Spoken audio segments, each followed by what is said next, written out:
আপনি কি জানেন আপনার মস্তিষ্ক প্রতিদিন কতটা সম্ভাবনাময়ী কাজ করে? কিংবা কখনো ভেবেছেন আমাদের মস্তিষ্কের গভীরে কি কি রহস্য লুকিয়ে আছে? কিছু সহজ অভ্যাসের মাধ্যমে আপনি আপনার মস্তিষ্ককে আরো দ্রুত এবং দক্ষতার সাথে কাজ করানোর জন্য প্রস্তুত করতে পারেন। তো চলুন জেনে নেই কোন অভ্যাসগুলো আপনার উপস্থিত বুদ্ধি বাড়াতে পারে। আর হ্যাঁ, ভিডিওর শেষে থাকবে মজাদার কুইজ, তাই পুরো ভিডিওটি শেষ পর্যন্ত দেখুন। সৃজনশীল কাজ করা। মানুষের মস্তিষ্কে আনুমানিক ৮৬ বিলিয়ন নিউরন বা স্নায়ুকোষ রয়েছে। এগুলো একে অপরের সাথে ট্রিলিয়ন সংযোগ তৈরি করে, যা আমাদের চিন্তা, স্মৃতি এবং শারীরিক কার্যকলাপ নিয়ন্ত্রণ করতে সাহায্য করে। নতুন কোনো কিছু শেখা বা মানসিক চ্যালেঞ্জ গ্রহণ করা মস্তিষ্ককে সক্রিয় রাখে এবং নিউরোপ্লাস্টিসিটি বাড়ায়। যখন আমরা নতুন কিছু শিখি, সৃজনশীল চিন্তা করি বা নতুন অভিজ্ঞতা অর্জন করি, এই সংযোগগুলো মস্তিষ্ককে আরও কার্যকরভাবে কাজ করতে সাহায্য করে। সামাজিক সম্পর্ক বজায় রাখা। সামাজিক মিথস্ক্রিয়া আমাদের মানসিক সুস্থতা এবং বুদ্ধির বিকাশে গুরুত্বপূর্ণ ভূমিকা পালন করে। বন্ধুত্ব ও সহযোগিতার মাধ্যমে নতুন ধারণা ও চিন্তাভাবনা উন্মোচিত হয়। সামাজিক মিথস্ক্রিয়া মস্তিষ্কে ডোপামিন এবং অক্সিটোসিন লেভেল বাড়ায়, যা মস্তিষ্কের কার্যক্ষমতা এবং মনোযোগ বৃদ্ধি করে। সমাজের বিভিন্ন ধরনের মানুষের সঙ্গে কথা বলে বা মিশে তাদের চিন্তাধারা সম্পর্কে সচেতন হতে পারবেন। এটি যে কোনো পরিস্থিতিতে মানুষের মনোযোগ বুঝে উপস্থিত কোনো সিদ্ধান্ত নিতে সাহায্য করে। সুষম খাদ্য গ্রহণ। মস্তিষ্কের কার্যক্ষমতা উন্নত করার জন্য সুষম এবং পুষ্টিকর খাদ্য গ্রহণ করা অপরিহার্য। ওমেগা-3 ফ্যাটি অ্যাসিড, অ্যান্টিঅক্সিডেন্ট এবং ভিটামিন সমৃদ্ধ খাবার মস্তিষ্কের কর্মক্ষমতা বাড়ায়। নিয়মিত ব্যায়াম করা।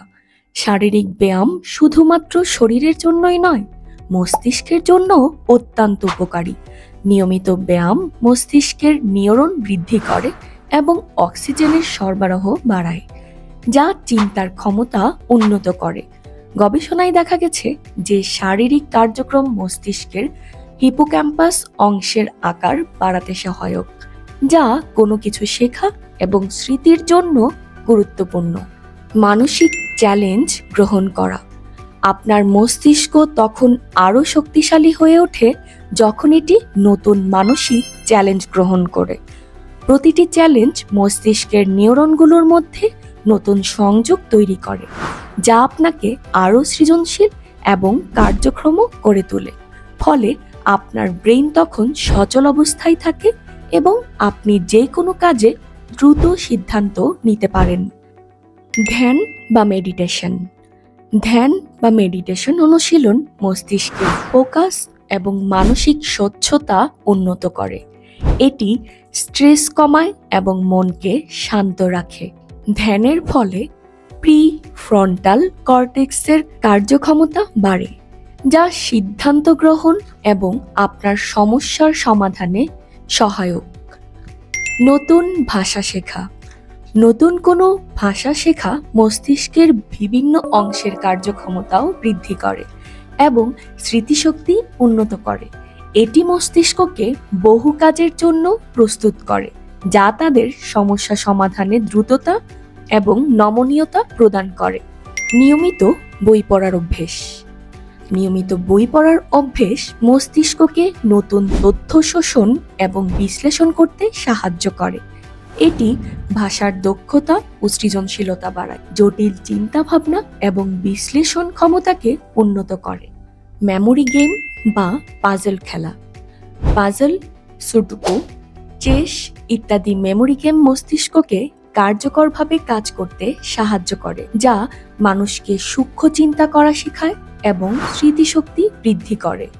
এই ধরনের গেমগুলো মস্তিষ্কের কার্যক্ষমতা বাড়াতে এবং নিউরন সংযোগ মজবুত করতে সহায়ক। এটি স্পন্সর করেছে bangladudes.com। এই প্ল্যাটফর্মে আপনি সম্পূর্ণ বিনামূল্যে টেকনোলজি, ডিজাইন, প্রোগ্রামিং এবং আরো অনেক বিষয়ে সম্পূর্ণ বাংলা ভাষায় মানসম্মত কোর্স পাবেন। আমাদের কোর্সগুলো এমনভাবে তৈরি করা হয়েছে যাতে আপনি সহজেই নতুন কিছু শিখতে পারেন এবং নিজের স্কিল বাড়াতে পারেন। কোর্সগুলো দেখতে আজই ভিজিট করুন banglatures.com ওয়েবসাইটে। তো চলুন ফিরে যাই ভিডিওতে। পর্যাপ্ত ঘুম নিশ্চিত করা। ঘুম মস্তিষ্কের পুনরুত্থান এবং তথ্য প্রক্রিয়াকরণের জন্য অপরিহার্য। পর্যাপ্ত ঘুম না পেলে মস্তিষ্কের কাজের গতি কমে যায় এবং স্মৃতি ও মনোযোগের উপর নেতিবাচক প্রভাব পড়ে। তাই নির্দিষ্ট সময়ে ঘুমানোর অভ্যেস করা উচিত। ঘুমের অভাবে মস্তিষ্কের মেমোরি কনসলিডেশন প্রক্রিয়া ব্যাহত হয়, যা শেখার ও স্মৃতি ক্ষমতাকে প্রভাবিত করে। তবে কোনো কারণে ঘুম কম হলে সেটিকে নিয়ে ওভারথিংকিং করা যাবে না। তখন আপনি শারীরিকভাবে দুর্বলতা অনুভব না করলেও মানসিক চাপ এবং ক্লান্তি বোধ করতে পারেন। তাই ঘুম কম হলেও মনের ভারসাম্য বজায় রাখা এবং অপ্রয়োজনীয় দুশ্চিন্তা এড়ানো জরুরি। প্রযুক্তি ব্যবহারে সচেতনতা। প্রযুক্তির সঠিক ও সচেতন ব্যবহার অত্যন্ত জরুরি। প্রযুক্তিতে দক্ষ না হলে নিজেকে উন্নত করা কঠিন।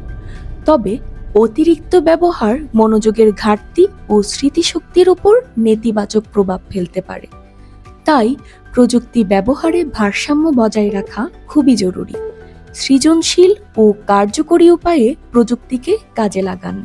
তবেই প্রযুক্তি আপনার উপস্থিত বুদ্ধি বাড়াতে এবং কোনো সমস্যার দ্রুত সমাধান করার ক্ষেত্রে সাহায্য করবে। আশা করি এই কাজগুলো নিয়মিত অনুসরণ করলে আপনার বুদ্ধির বৃদ্ধি ঘটবেই।